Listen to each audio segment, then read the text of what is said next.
La mayor leyenda de la televisión en español no nació del estrellato, sino de la humildad. Fue la obra de un artista modesto con una visión sencilla que, sin embargo, desató un fenómeno cultural sin precedentes. Es muy modesto el hombre, es muy ingenioso, es muy genio, le saca partido a todos esos detalles. Nada más que es muy modesto, pero muy buen escritor, muy... Su creación conquistó un continente entero, traspasando barreras de edad y nacionalidad hasta llenar estadios. Pero esa misma fama que los elevó a la cima también sembraría la semilla de la discordia y la separación. Y aún así, de todo aquello surgió un universo que quedaría grabado para siempre en la memoria de millones. El origen de esta historia nos lleva a una época en la que, mientras la TV mexicana resplandecía con sus divas y galanes, un hombre escribía en silencio. Sin aplausos ni reflectores, Roberto Gómez Bolaños era el genio oculto, el autor de incontables risas ajenas. Fiel a su arte y no a su ego, creía en un humorismo blanco, apodado Chespirito por la inesperada profundidad de su comedia. Su momento llegó en 1970, cuando el destino le concedió una diminuta ventana de 10 minutos en vivo. Fue allí donde concibió una ingeniosa sátira de los paneles de opinión de la época, los supergenios de la mesa cuadrada, un formato donde el absurdo se usaba para comentar la realidad, y que conectó inmediatamente con el público. La ejecución del nuevo sketch requería de actores específicos y Chespirito sabía exactamente a quiénes llamar. El primero en unirse fue Rubén Aguirre, un conocido suyo que aportaba una presencia física imponente y un humor refinado. Son ocho reales. ¿De qué? De la fotografía de la niña. ¿Que le pague el papá de la niña? Después llegó un descubrimiento singular, Ramón Valdés. Chespirito quedó cautivado por su autenticidad, su carisma natural y una picardía que comunicaba sin esfuerzo. Valdés era un talento puro, sin interés en la fama y con la simple meta de ganarse la vida, pero cuya capacidad para la comedia, especialmente para hacer reír a Chespirito, era excepcional. El elenco original incluía a una joven que leía las preguntas del público, pero su partida en busca de una mejor oferta de trabajo creó una vacante inesperada. Fue así, de manera casi fortuita, que María Antonieta de las Nieves se integró al grupo. Aunque llegó como un simple reemplazo temporal y su verdadera ambición era ser actriz dramática, Chespirito vio en ella un potencial que ella misma no consideraba. Detectó una chispa especial, una gran flexibilidad emocional y una voz con la capacidad de volverse icónica. Para convencerla del valor de la comedia, Roberto le compartió una frase que la marcaría para siempre: a veces, hacer reír es más difícil que hacer llorar.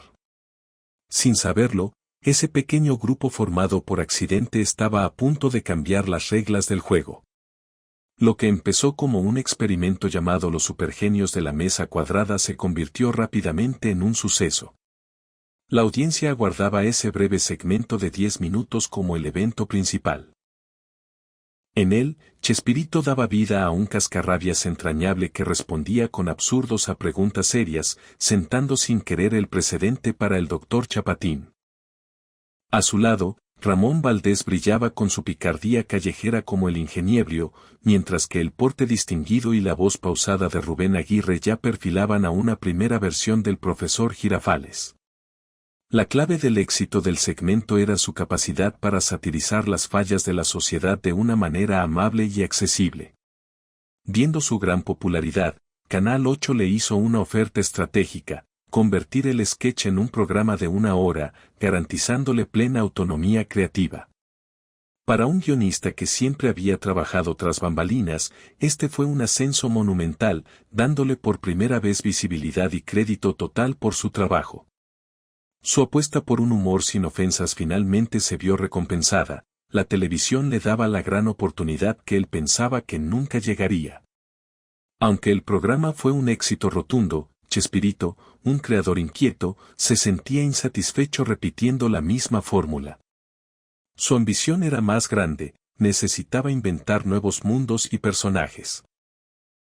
Por ello, gradualmente eliminó el sketch de los supergenios, cuyo formato de actualidad perdía efectividad al ser grabado. Entendió que su visión creativa era más valiosa que el timín de un chiste.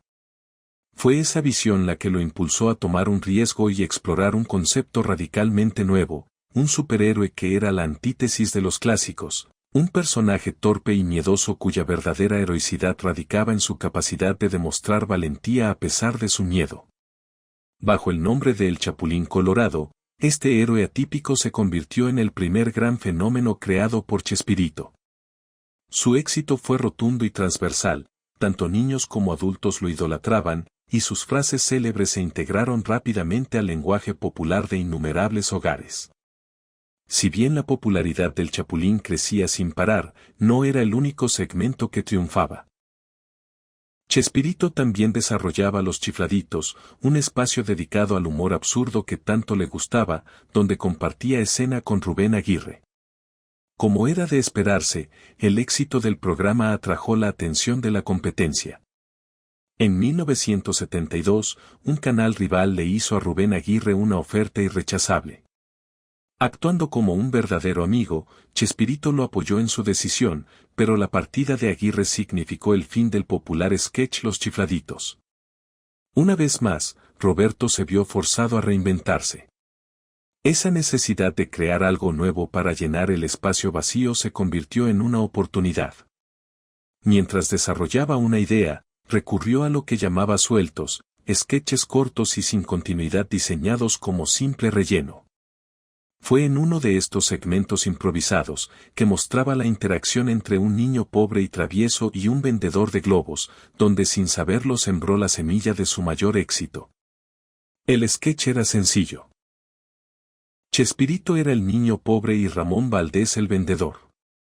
Aunque improvisado, transmitía una autenticidad conmovedora. Semana a semana, el segmento se repetía y la reacción del público crecía.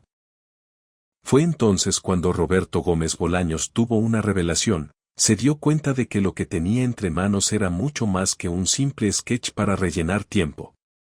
Comprendió que ese personaje era especial y que había tocado una fibra sensible en la audiencia. Ese niño merecía más, necesitaba un nombre propio. En ese momento, nació El Chavo. La siguiente revelación de Chespirito fue tan simple como profunda. Un personaje tan querido no podía vivir en el vacío, necesitaba un mundo propio. Así concibió la vecindad, no solo como un lugar, sino como un microcosmos humano. Sería un espacio humilde donde convivirían personalidades muy diferentes, pero unidas por un hilo conductor de ternura, hipérbole y una verdad fundamental. La genialidad de su idea radicaba en que, aunque los personajes eran caricaturas, sus historias eran tan reconocibles que la audiencia podía sentirse identificada con ellos de una manera muy personal. Para poblar su nuevo universo, Chespirito ya contaba con dos pilares de confianza, María Antonieta de las Nieves y Ramón Valdés. Los designó como un dúo de padre e hija, él, un holgazán pícaro, y ella, una niña vivaz e inteligente. Sin embargo, Chespirito sintió que la dinámica necesitaba un tercer niño que sirviera de contraste. La solución llegó al recordar una fiesta donde vio a un joven actor, Carlos Villagrán, realizar un sketch con una habilidad física impresionante. El simple gesto de Villagrán de inflar sus mejillas de forma cómica le provocó una chispa creativa. Inspirado por ese momento, le diseñó un personaje a medida, un niño mimado de clase alta que funcionaría como un entrañable antagonista para el Chavo, completando así, sin darse cuenta, uno de los tríos más legendarios de la televisión. El nuevo niño rico necesitaba una madre que lo definiera, una figura que fuera a la vez elegante, fuerte y cómica. Chespirito se lanzó a buscarla en los estudios de televisión. Un día, casi por casualidad, la encontró. Se trataba de Florinda Mesa, una joven actriz de otro programa cuya mezcla de dulzura y fuerza lo cautivó al instante. Quedó prendado no solo de su belleza, sino de su evidente talento, su profesionalismo y su brillante comprensión del humor. Le ofreció el papel y ella aceptó, dando un paso que cambiaría su vida para siempre, pues su rol en esta historia trascendería con creces el de una simple actriz del elenco. Para que el universo de la vecindad estuviera completo, aún faltaban dos piezas fundamentales que le darían corazón. La primera llegó por una recomendación de Ramón Valdés, quien sugirió a Angelines Fernández, una actriz española con una increíble historia de lucha y exilio en México. Chespirito le confió el papel de la bruja del 71, y ella transformó una simple caricatura en un personaje lleno de dignidad y ternura, ganándose el afecto del público. La última pieza encajó a último momento. El actor para el rol del dueño de la vecindad se retiró del proyecto, y presionado por el tiempo, Chespirito aceptó la sugerencia del canal, un joven y talentoso, aunque poco conocido, actor llamado Edgar Vivar. La incorporación final fue un acierto absoluto y, con el elenco completo, la magia de la vecindad se consolidó. El programa se convirtió en un fenómeno para 1972, no solo por sus crecientes ratings, sino por la devoción que generaba. La gente literalmente detenía su día a día para sintonizarlo, creando una cita obligada para seguir tanto al entrañable niño de los tirantes como al torpe pero valiente héroe de las antenitas. El éxito del programa fue tan arrollador que el canal reconoció que tenía un activo de incalculable valor y le hizo una propuesta que él jamás había soñado. Le ofrecieron la oportunidad de tener 3 programas propios simultáneamente. Uno para el Chapulín, otro para el Chavo y una comedia adicional llamada Ciudadano Gómez. La magnitud de este ascenso era asombrosa para Chespirito. En muy poco tiempo, había pasado de un espacio prestado de 10 minutos los sábados a tener 3 shows semanales bajo su completo control creativo. A principios de 1973, El Chavo se estrenó como programa propio. Con su vecindad y su elenco ya establecidos y queridos por el público como si fueran familia, el show se consagró instantáneamente como un clásico. Semana a semana rompía sus propios récords de audiencia, y este éxito arrollador llamó la atención del gigante Canal 2, que intentó seducirlo con el doble de dinero por sus programas. La propuesta era tentadora, especialmente porque necesitaba el dinero, pero implicaba traicionar al canal que le había dado su primera gran oportunidad. Fiel a sus principios, Chespirito tomó la difícil pero honorable decisión de rechazar la oferta, eligiendo la lealtad por sobre el dinero. Me hablan por teléfono uno de los ayudantes y me dice, oye, dice el señor Alcárraga que no, que vengas inmediatamente y te olvides de esas 8 semanas o que te olvides de Telesistema. Digo, pues me olvido de Telesistema porque yo mi compromiso lo voy a cumplir. El final, la lealtad de Chespirito se vio recompensada de una manera inesperada. El dueño de Canal 2, el mismo que intentó contratarlo, terminó comprando Canal 8, fusionando ambos en lo que hoy conocemos como Televisa. Esta nueva etapa fue una bendición para el programa, su popularidad se disparó a niveles estratosféricos. Además, la fusión eliminó el conflicto contractual, permitiendo que Rubén Aguirre se reincorporara al equipo. Con el elenco original casi reunido, el espíritu del show se fortaleció, como lo demostró la dedicación de María Antonieta de las Nieves, quien grabó todo 1973 sin faltar, ocultando su embarazo bajo el vestido de la Chilindrina. Claro. Aquí tienes ese fragmento, que aborda una separación difícil pero comprensible, expresado de distintas maneras. Tras el nacimiento de su hijo, María Antonieta de las Nieves se enfrentó a una decisión que cambiaría su vida. No fue por falta de cariño al programa que decidió no regresar, sino por una razón profundamente humana. Canal 13 le hizo una oferta económica que le permitiría cumplir el sueño de comprar una casa para su familia. Era una oportunidad única que no podía ignorar. Chespirito, que comprendía perfectamente la necesidad de tomar decisiones difíciles por el bienestar familiar, la apoyó totalmente. Así, su despedida fue amistosa, aunque la vecindad perdía temporalmente a una de sus figuras más queridas, demostrando que las prioridades de la vida a veces marcan un nuevo rumbo. Para compensar la ausencia de la Chilindrina y mantener la dinámica del programa, Chespirito demostró su agilidad creativa introduciendo a nuevos personajes. Ñoño, la Popis y Godínez, este último interpretado por su hermano Horacio. mientras el show se adaptaba internamente, su éxito comenzaba a desbordar las fronteras de México. Canales de Centroamérica fueron los primeros en comprar los derechos, y así, un fenómeno local se transformó en uno continental. Esta inmensa popularidad los llevó a dar un paso sin precedentes para una comedia, realizar una gira internacional, presentándose en vivo ante multitudes que los recibían con la euforia reservada para las bandas de rock. La respuesta del público en las giras era abrumadora. Los fanáticos los seguían por las calles y lloraban de la emoción al verlos. Llenaban estadios por días, generando una euforia que para muchos era comparable a la de los Beatles. En medio de este torbellino de éxito, en 1975, se produjo un regreso muy esperado. María Antonieta de las Nieves decidió volver a la vecindad. Después de un año fuera y una experiencia en otro canal que no prosperó como esperaba, tuvo una conversación franca con Chespirito. Expresó su deseo de regresar y él, valorando la buena relación que siempre mantuvieron, la recibió de nuevo con los brazos abiertos. El éxito del programa era tan grande que todo lo que tocaba se convertía en oro. En ese punto, la nueva ambición creativa de Chespirito era explorar el mundo de la música. El destino pareció sonreírle cuando una gran disquera le ofreció producir el primer disco oficial del Chavo. Entusiasmado, Chespirito aceptó, pero con una condición que reflejaba su visión de grupo: todo el elenco debía firmar con la misma compañía.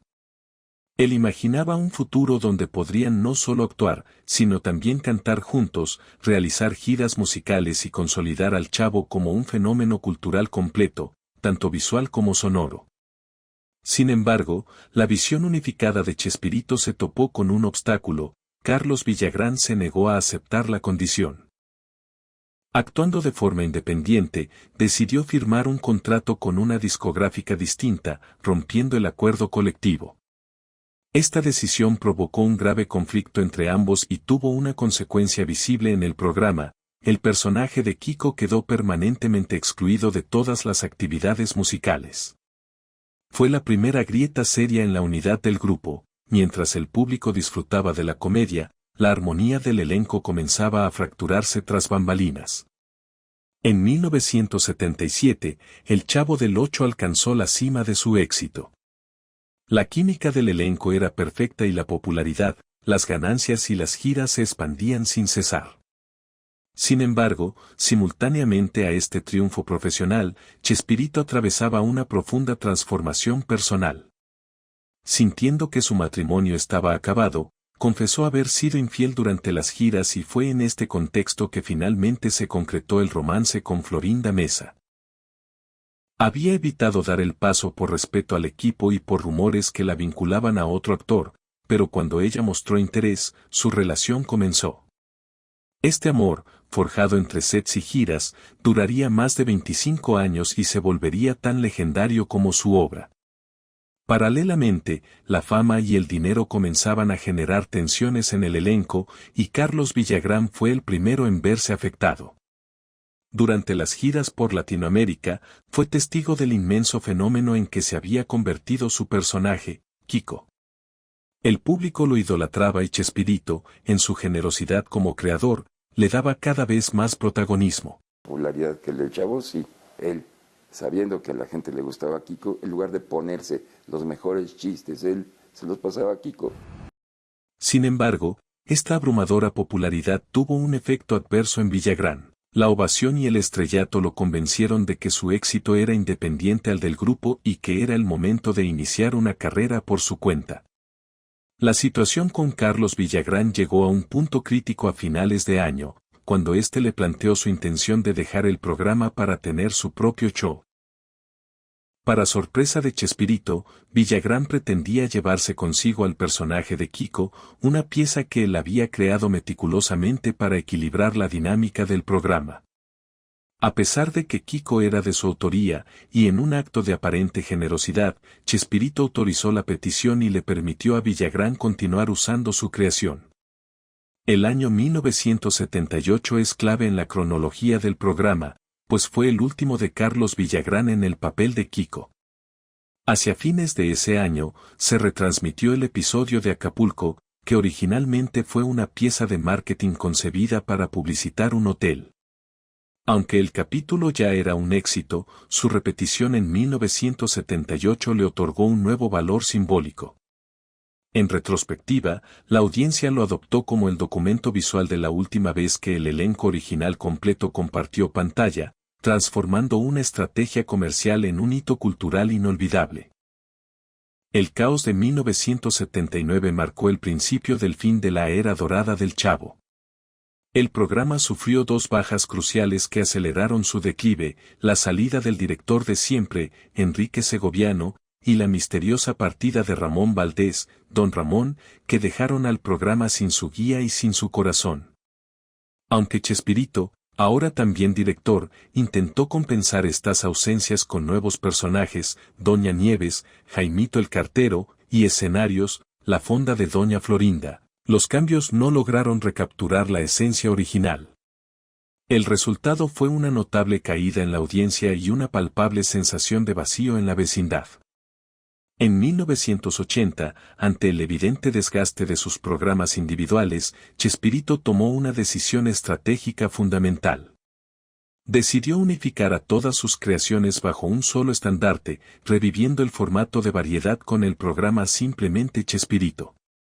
Este espacio permitiría que personajes como el Chavo, el Chapulín y el Dr. Chapatín coexistieran, cada uno con su propio segmento semanal.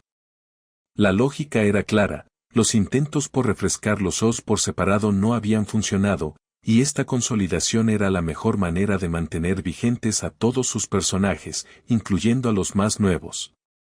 El nuevo formato diluyó la esencia de El Chavo del Ocho, marcando el principio del fin para la vecindad como concepto central. Ese mismo año, el conflicto por el personaje de Kiko escaló. Carlos Villagrán propuso a Televisa crear su propio show, argumentando que podría recuperar la audiencia. Sorprendentemente, Chespirito aceptó, con la única condición de que se le diera crédito en pantalla como creador del personaje. Villagrán se negó rotundamente y, en lugar de aceptar, decidió demandar a Chespirito. El pleito legal, sin embargo, fue breve, ya que Chespirito presentó un documento donde el propio Villagrán le había cedido legalmente todos los derechos sobre el personaje. El juicio lo ganó sin complicaciones. Carlos Villagrán se enojó muchísimo, pero aún así siguió usando el personaje en diferentes proyectos. Kiko Botones, Niño de Papel, Fae Rico, a Kiko. En su intento por replicar el éxito, Villagrán creó su propia versión del universo del Chavo, llegando a incluir a Ramón Valdés en algunos de sus proyectos. Sin embargo, el esfuerzo fue en vano, ninguno de sus programas logró conectar con el público. El análisis del fracaso era claro, faltaban los guiones de Chespirito, la magia original y, crucialmente, esa química especial que solo se encendía con la presencia de todo el elenco unido. Y justo cuando esa fórmula parecía irrepetible, 1981 trajo un giro que nadie vio venir. En 1981, para sorpresa de todos, Ramón Valdés regresó a la vecindad y participó en casi toda la temporada. Lamentablemente, esta esperada reunión fue efímera. Se rumora que su segunda y definitiva salida del programa fue provocada por conflictos con Florinda Mesa, quien para entonces había asumido un rol de gran influencia en la producción y tomaba decisiones que generaban tensiones con el elenco. Tras esta partida, aunque Valdés siguió actuando, para el público quedó inmortalizado como Don Ramón, el padre gruñón pero noble y entrañable que, a pesar de sus deudas, tenía un corazón enorme y era capaz de conmover con una sola mirada. En 1988, Ramón falleció por una enfermedad que lo venía deteriorando desde hace tiempo, pero su recuerdo quedó eternamente vivo. Porque Don Ramón no fue solo un personaje, fue el padre que muchos quisieron tener, el vecino que se hacía querer aunque no quisiera, el alma de una vecindad que nunca volvió a ser igual sin él. Y en cada repetición, en cada carcajada, en cada lágrima, Ramón Valdés sigue estando ahí. A partir de 1982, se hizo evidente que el programa había cambiado. La magia que una vez cautivó a todo un continente comenzó a disiparse lentamente. El segmento del Chavo fue perdiendo terreno frente a otros sketches y la icónica vecindad fue reemplazada cada vez más por el escenario de la escuela. Los personajes parecían ecos de lo que habían sido, mientras el elenco se desintegraba por los conflictos y el paso del tiempo. Chespirito, con su sensibilidad para saber cuándo terminar, percibió que el corazón de la historia se había detenido. Por ello, en 1992, tomó la dolorosa pero necesaria decisión de ponerle punto final a la historia del Chavo. El fin del Chavo no fue aceptado por todos, especialmente por María Antonieta de las Nieves, quien sentía que la Chilindrina aún tenía mucho que ofrecer. En un gesto de generosidad, Chespirito la entendió y le dio permiso para seguir usando al personaje en sus propios proyectos, sin cobrarle regalías. Sin embargo, con el tiempo, María Antonieta aprovechó que los derechos del personaje no habían sido renovados y los registró a su nombre. Este movimiento legal fue visto por Chespirito como una traición directa a su confianza, y el conflicto resultante fue tan amargo que causó una ruptura irreparable en una amistad que se había forjado en los años dorados de la vecindad. La situación se agravó cuando Televisa, en una decisión orientada a la rentabilidad, movió el show a los fines de semana, un cambio que no fue del agrado de Chespirito. En respuesta, y prefiriendo un final digno a un lento desvanecimiento, tomó su última gran decisión, terminar su programa para siempre. Así, tras décadas de risas y emociones, el creador de personajes inmortales bajó el telón, dejando tras de sí la hazaña de cómo una humilde vecindad y un niño con gorra se incrustaron para siempre en la memoria de generaciones. La verdadera genialidad del Chavo del Ocho fue su habilidad para entrelazar la comedia más simple con las verdades más profundas. Bajo una capa de travesuras y comedia física, el programa abordaba temas como el abandono y la soledad, pero siempre lo hacía con una sonrisa final.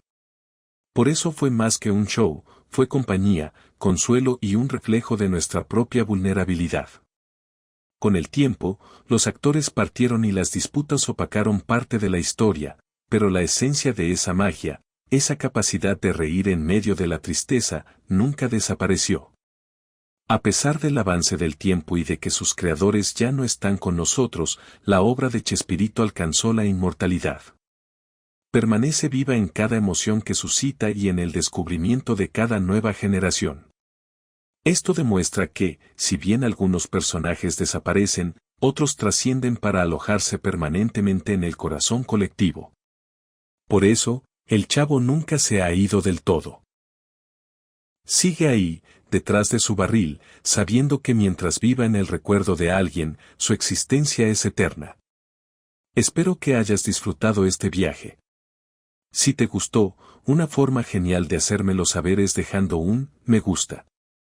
Para que sigamos conectados y no te pierdas lo que viene, te invito a suscribirte. De corazón, muchas gracias por acompañarme hasta el final.